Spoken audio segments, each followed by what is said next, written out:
China's battle against corruption, the enormous national debt and an aging population are slowing its economic growth.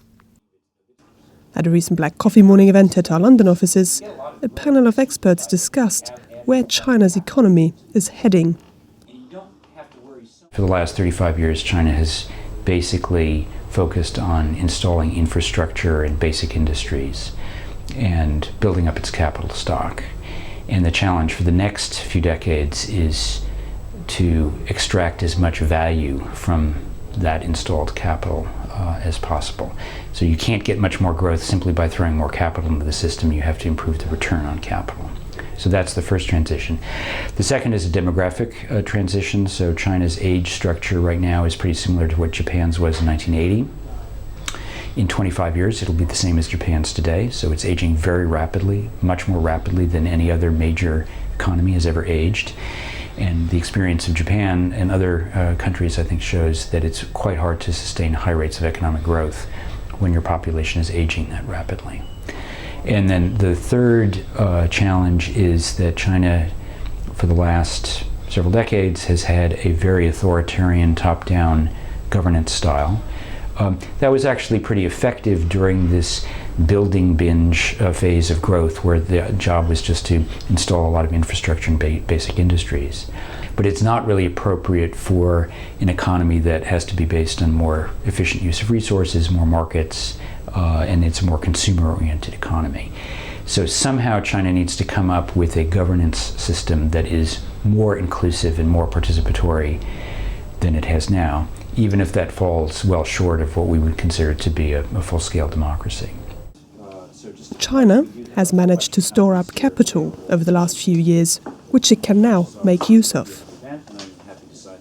One scenario is that the leadership gets its collective mind around all of these problems, does the things that are necessary to streamline the state-owned enterprise sector, get more private sector competition, make more use of markets, and adapt its governance structures. So over the next 5 years or so, they execute a successful transition to a more market-based, efficiency-oriented economy. And if that happens, then basically I think China can continue to grow through the 2020s at about 5% a year, which would be a very good achievement for an economy of this size. And they would probably do this with a political system that was by no means democratic, but more open and flexible than the system that we have now. So I call that scenario Singapore on steroids, because it's kind of an authoritarian but quasi-capitalist system that's a bit more flexible than the one that they have now.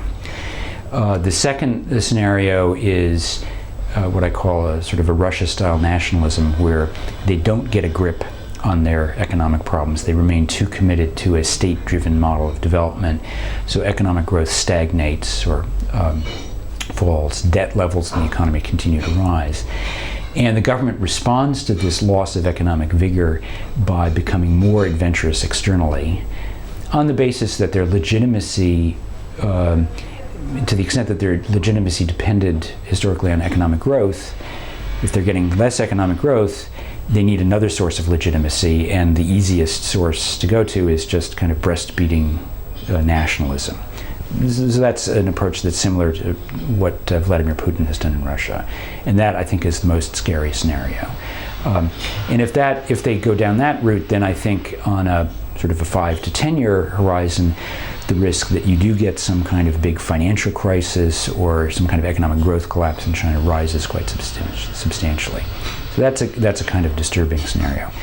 The third scenario I called Japan 2.0, and that's a long, slow slide into stagnation. And again, the premise here is that the government is unwilling to do the market-oriented reforms that are really necessary to generate sustained growth in the long term.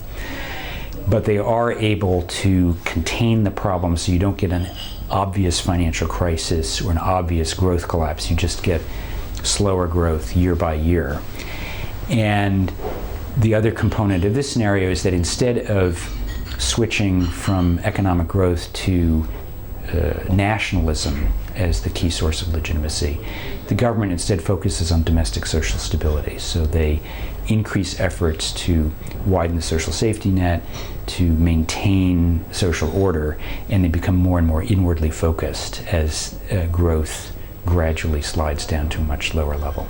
Of those three, though, I think the one that's most interesting to think about at the moment is the Japan scenario, because there are a lot of parallels between China today and Japan circa 1990. A lot of the challenges in terms of reducing reliance on state control, deregulation, more trust in markets. Those issues are pretty much the same in China as they were in Japan in the 1990s. The direction that the current government under Xi Jinping will be taking might become clearer after the 19th Party Congress next year.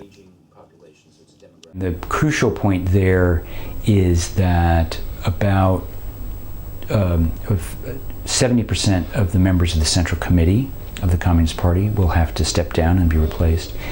On current rules, 5 of the 7 members of the ruling Politburo Standing Committee will also have to retire and be replaced.